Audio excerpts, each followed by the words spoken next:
Good evening and welcome to the Daniel Boone Regional Library. We're so glad you could join us tonight. Tonight we are happy to have BPI, Behavioral Perspective Incorporated, with us tonight, leading tonight's topic for parents called Being Socially Strong. It's going to focus on tips to help your child navigate the social world. And our speaker tonight is Rebecca Ebbers, and she is a board-certified behavioral analyst. We're so happy to have her here with us and BPI's support for the library programming.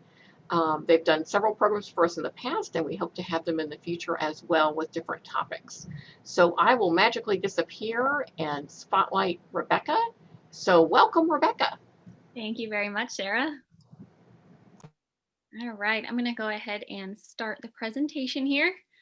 As Sarah mentioned, my name is Rebecca Ebbers. I am a board-certified behavior analyst with Behavioral Perspectives here in Columbia, Missouri. Today, as Sarah mentioned, we're going to touch on how to teach your child to be socially strong. So first of all, this term socially strong, what is that referring to? This is basically referring to the idea of social skills, being able to adapt to, learn from, and connect with others in our environment. So as I mentioned, socially strong, we're referring to social skills here, teaching our children how to learn, adapt to, and connect with others in their immediate environment in their own particular way. We all interact with our social environment in a unique manner. It is important to be socially strong for a number of reasons. Social skills can teach us how to imitate others' behaviors in certain settings where it may be typically appropriate or necessary. We also use social skills to find new interests, whether those interests be in different environments, in different skills, or different activity areas as well. And then finally, social skills help us to, create and embody positive relationships with others. There are a few barriers to being socially strong or to having, sophisticated social skills. One such that, follows with ASD or autism spectrum disorder is the idea of behavioral excesses. Behavioral excesses are the idea of a behavior happening, too often within an environment. Whereas a skill deficit is when an essential skill, maybe that's needed to socialize with others, isn't occurring or is missing. An example of this would be a behavioral excess of your child maybe engaging in stereotypic or repetitive behaviors, whereas a skill deficit may be that your child is not engaging in eye contact or initiating greetings when walking into a room.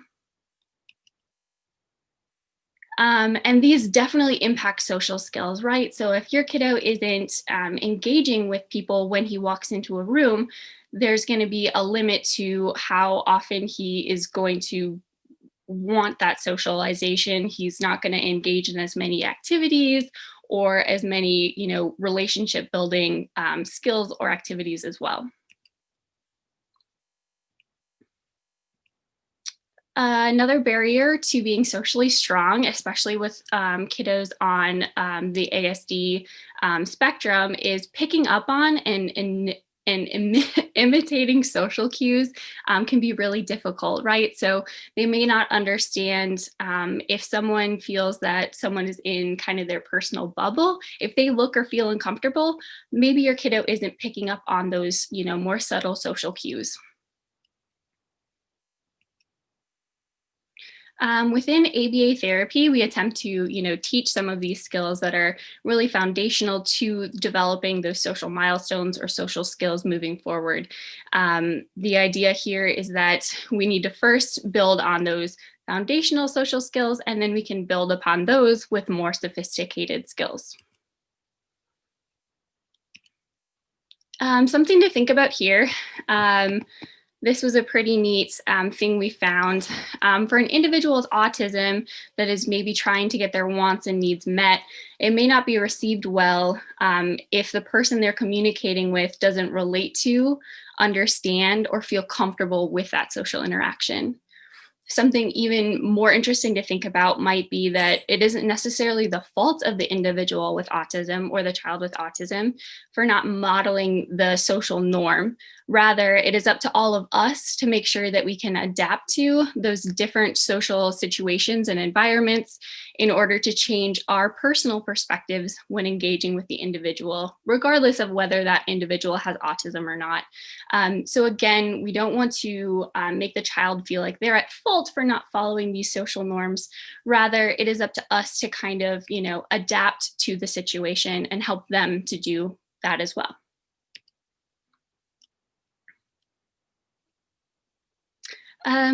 Like I mentioned, there are various different social behaviors that we can teach through ABA or applied behavior analysis, some of which include eye contact, parallel play, interactive play, sharing, taking turns, whether this be engaging in these skills with a peer at school or a sibling at home or an adult in any other context. These are really important skills.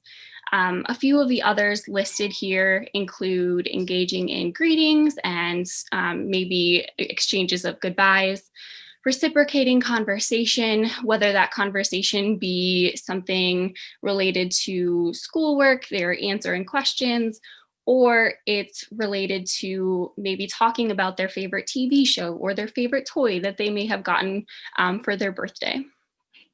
A few other ones include initiating interactions. So again, walking up and starting a conversation or, working on those greeting skills. When they walk into a room, are they saying hello? And then the last one here is novel non-preferred play. Is your kiddo engaging in play with others that they may not choose as an activity of their choice? Something there is really important is, social skills are worked on through these preferred play opportunities, but working into non-preferred play and engaging in non-preferred play with a peer is a really great way to kind of establish that relationship further. All right, so now we have a little bit of information about, what it is to be socially strong, working on those really important foundational social skills. And now we want to learn how to teach them. So where do we start? First, what we like to do is recommend parents to make a list.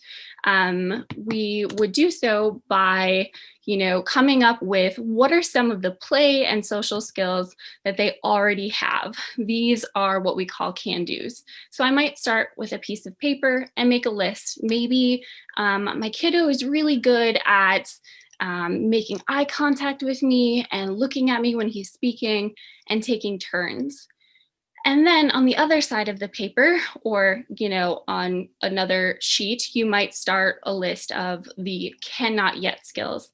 These are the skills that maybe you want to focus on teaching. These are the skills that you think are really important for social skills and socialization moving forward. So for example, one of those cannot yets might be that your kiddo is not initiating greetings when, someone is coming into the house, or when he's leaving the house, he's not, exchanging that goodbye yet. So we want to start with kind of making a list of what we want to see. Next, you're going to pick one social behavior to start with. Maybe we focus on the idea that your kiddo is not initiating greetings when someone walks in. Dad comes home from work and says hello, and your kiddo is not saying hi back. He's just maybe continuing to play. So we want to focus on the greeting, and in order to do so, we have to figure out kind of what's that behavioral deficit? What are the skills that we need to teach in order for him to be successful? In this case, it might be, he needs to stop what he's doing, maybe put his toy down, orient towards maybe dad or another person and say hello.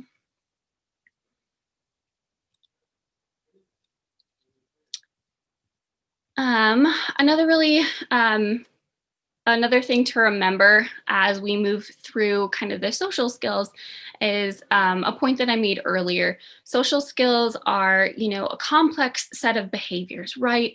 We can think of them as very similar to a building blocks, making maybe a tower with building blocks. We want to focus on teaching those foundational skills and then building on them as we work on more sophisticated skills. So again, relating back to our example that we had before of our kiddo maybe not initiating in greetings, we maybe have to work on some prerequisite skills or those foundational skills before we can even get to initiating those greetings. Kind of demonstrated here is will your kiddo make eye contact? Do they orient towards the person? Those are going to be really critical to teach before we even try to get him to, initiate in those greetings. Some other social behaviors that kind of build on those then would be reciprocating conversations, engaging in less preferred play, and having, answering more like academic related questions in a conversation as well. All right, so we have pinpointed the behavior that we want to focus on, the one social skill we want to do. Next, it's going to just be teaching the behavior. So again, we want to kind of have some realistic expectations, right? We don't want to expect for them to emit the behaviors that they've never really been fully taught how to do. So we need to take kind of the steps here and teach them how to do so.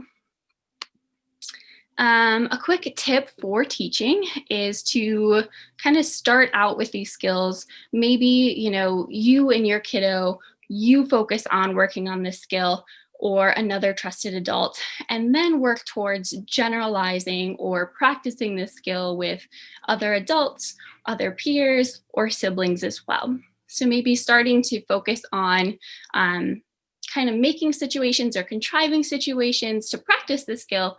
And then once they demonstrate that ability, generalizing to others. Another quick tip for teaching is to kind of follow the child's motivation. So in ABA, we like to talk about reinforcers, reinforcement, all those fun things. The idea of reinforcement is that we provide something for the kiddo in order to see an increase in behavior. So one way that we might figure out what will increase that behavior is to do a preference assessment or simply try to understand what the kiddo might want to work for in order to do these behaviors that aren't really occurring at this time. So you might, determine a reward that you might deliver for desired behaviors. And you might also simply just ask your kiddo, we're going to work on this. What do you want to do afterwards? Or what do you want to work for after we do, this social exercise? There's kind of a common misconception in kind of the public that using reinforcers or awards can kind of seem like bribery. This is as it states a misconception. So we all need reinforcement for appropriate behaviors. The idea is that if we get something or have access to something that we like, that behavior is going to increase. I'm here today because this is my job. I do like doing what I do, but I also know that if I do my job well, then I'm rewarded with a paycheck. So that paycheck is kind of like my reinforcer for, finishing this presentation, for doing what I do day in and day out. So we all contact reinforcement.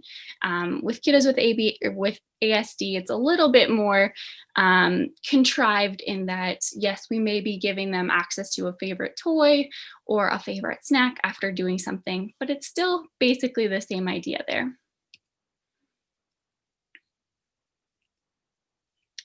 All right, now that we covered a little bit of reinforcement, it's really important to know that we want to only reinforce or give them access to what they want to work for those appropriate replacement behaviors. So if you're working on maybe eye contact or parallel play, and your kiddo really wants to work for maybe a popsicle, if he is not engaging in that behavior that you want to see, we're not going to give him his popsicle.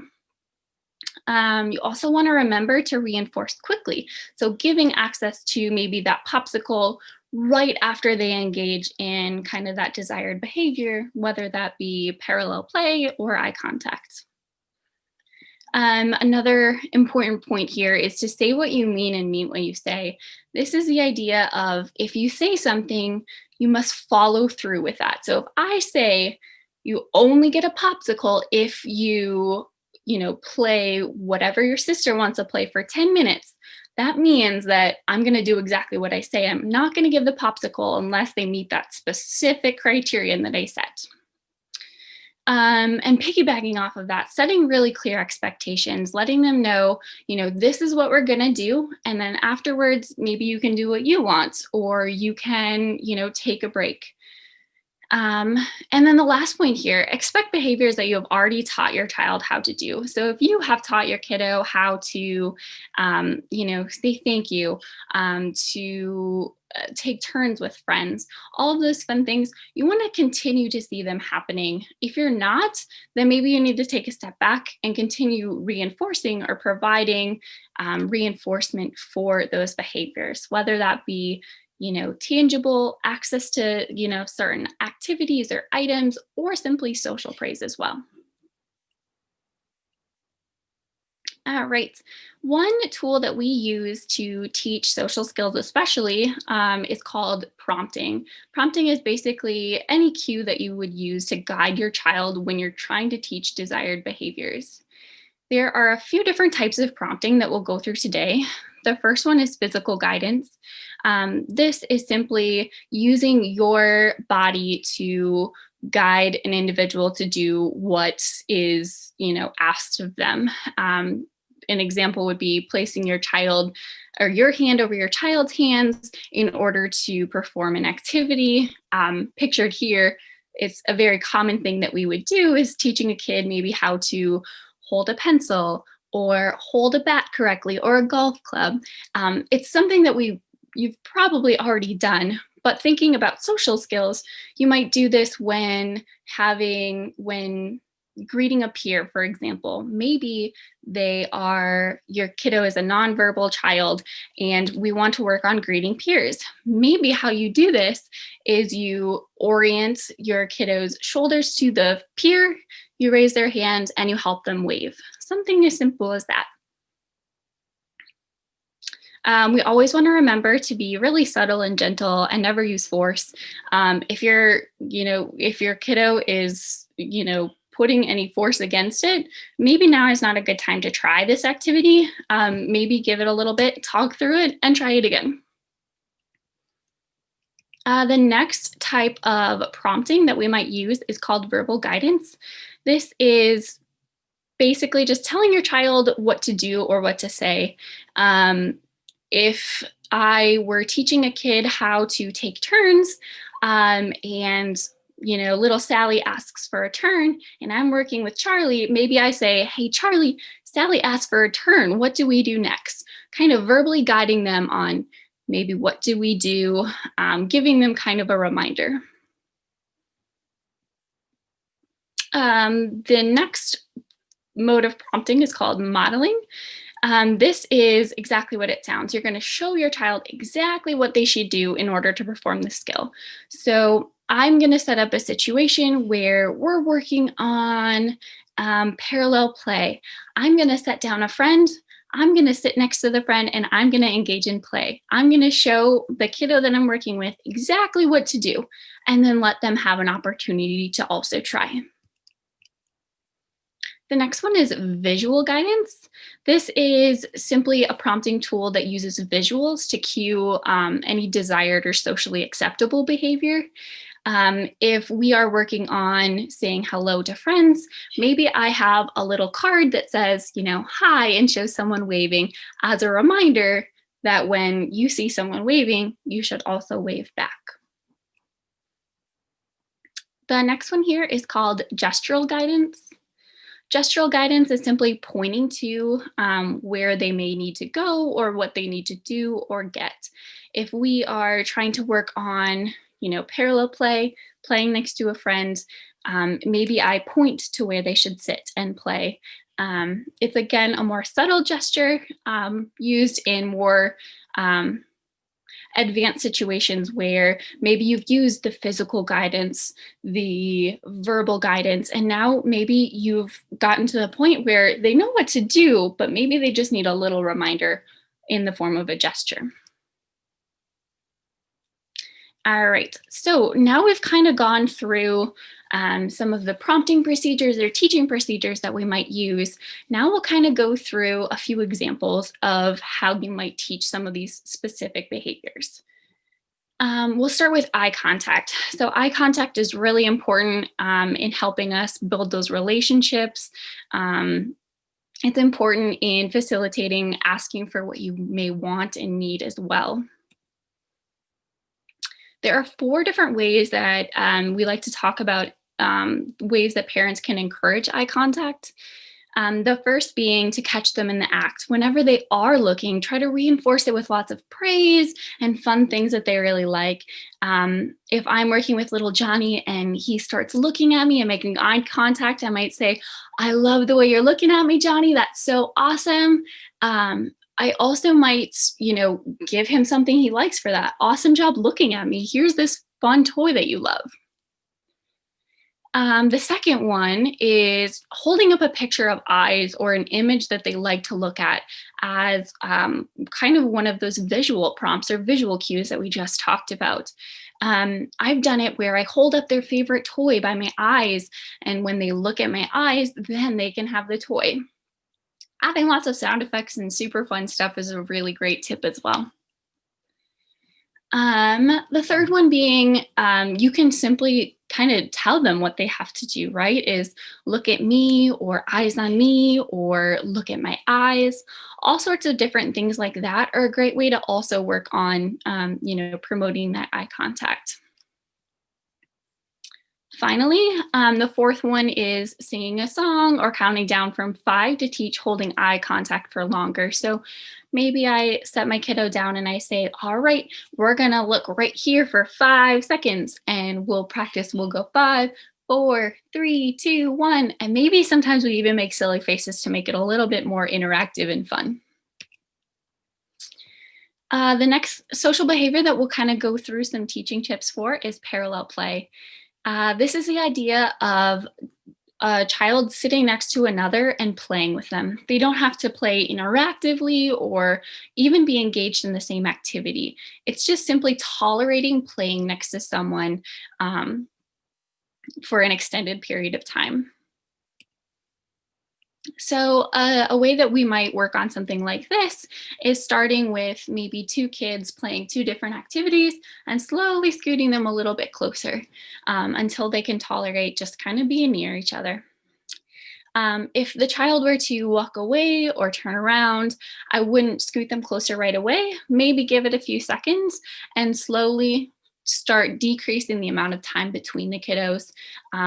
You again can always relate back to kind of those tips for teaching we referred to before, right? Providing lots of reinforcement and kind of working in slowly, building on each skill. Again, this one relates to parallel play. Anytime they may come near or play with another peer, really reinforce it. Let them know that they are doing a good job and it's really making you happy to see him, engage with his sister, or that, Sally is playing next to a friend. If problem behavior or challenging behavior might occur in this situation, trying to understand, why might they be engaging in that behavior? Is there a particular trigger? Are they, being told to play in a certain way? Are we not really working on parallel play? Are we working on more advanced skills that they don't really have right now? And another really great tip here is to kind of ease into those non-preferred situations. So if you see that your kiddo is having a lot of trouble when you're working on parallel play, maybe taking it a step back or maybe increasing the amount of space between them, between the kiddos engaged in an activity until you're seeing, more success, and then start decreasing that amount of space. The next one here is interactive play. This is the idea of playing next to a peer, but also reciprocating that play with a peer. So in this situation, they are engaged with a peer. In order for it to be considered interactive play, there must be some sort of kind of direction. Maybe there's a game and we're following a certain set of rules and expectations, and then maybe some demands come into place. Maybe the peer tells them, I want to play this way, or, throw me the ball. All of those fun things are kind of imperative to it being interactive play. As kind of mentioned during parallel play, try to keep it something that they really like at first, and then we can kind of move into more advanced kind of non-preferred interactive play. Sharing and turn taking are exactly what they sound like. They're exactly what we all know how to do. Sharing, having access to the same toy with multiple people, trying to keep your phrasing really short and sweet. Maybe you're taking turns with your kiddo to start with, and then you work on maybe sharing or taking turns with a friend or a sibling or another adult. And the same goes for turn taking. I think that the idea of using it at different times is a really great way to kind of work on some other social skills as well. So maybe it's my turn with the toy, and we're going to work on something while it's my turn.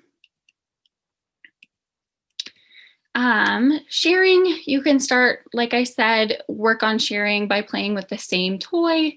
You may narrate or guide it with, okay, I'm going to play too, or, letting them know how you're going to play with the toy. And as always, kind of, start with and really prioritize the small wins and build on those as you go. And the same goes for turn taking. So to start working on turn taking, you might, like I said, ask for a toy or use that physical guidance to help your child give you the toy. You can always use a timer, which is a great visual prompt to use. Maybe you start with something like 5 seconds and you work your way up to, longer durations where maybe you have the train for 2 minutes, and little Johnny has the train for 2 minutes. And then you can also always provide other toys for your kiddo to engage with while it's another person's turn. I think that is definitely an appropriate skill, teaching them to find something else to engage with when maybe they're bored or they're waiting. All right, the next one is greetings or goodbyes. Greetings and goodbyes can kind of look very different depending on, your unique situation with your kiddo. Maybe, your family waves, maybe your family is a hugging family. Whatever it may look like for your family, you can kind of cater and use these teaching skills as they're appropriate. With greetings and goodbyes, we both work on kind of responding and initiating. So if mom comes home and she says hello, are we responding to that hello, or are we initiating hello when mom is coming home? There are two different skills you can kind of work on there. Again, you can kind of use some of those verbal prompts that we talked about earlier. One could include, what do you say when someone walks in? Say, mom walks in, and maybe another adult can prompt him by saying, what do you say? And the same goes for goodbye.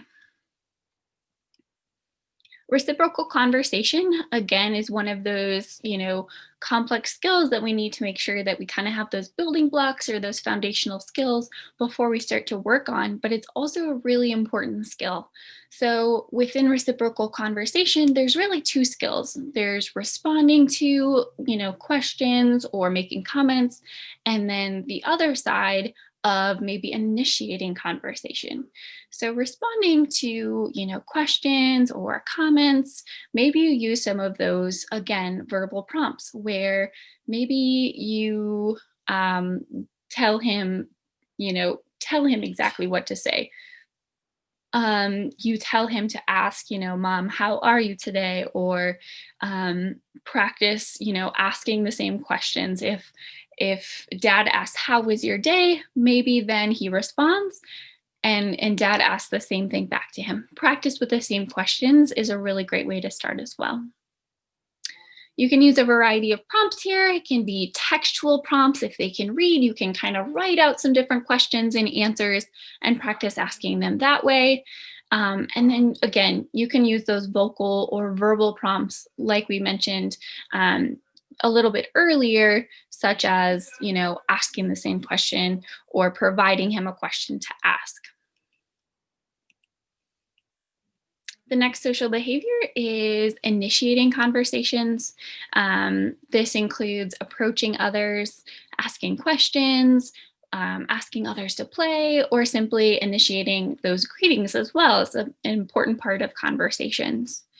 Again, during teaching, you can use those textual prompts or written out, kind of like a script of what they may say in those situations. And then you may also point to a person and say, go ask her X, Y, and Z. That's also a really great way to maybe begin teaching as well. The next social behavior that we'll talk about is tolerating novel or less preferred play. So this is something that parents commonly kind of struggle with, is that maybe Freddie really likes to play what he likes to play, but he does not want to play what maybe his sister or his brother want to play, and that's causing a lot of friction. So engaging in non-preferred play is just doing an activity that, it's not their first choice. It's not what they would do if they, had a say in it. But it's also a really great way to expand interests and build relationships and friendships as well. So it's a really important skill.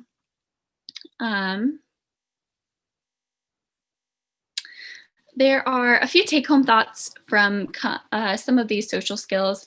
We've talked a lot about how to apply them with some of our younger learners, but it's also important to, work on and incorporate social skills with some more, teenage learners, adult learners. They also need these skills.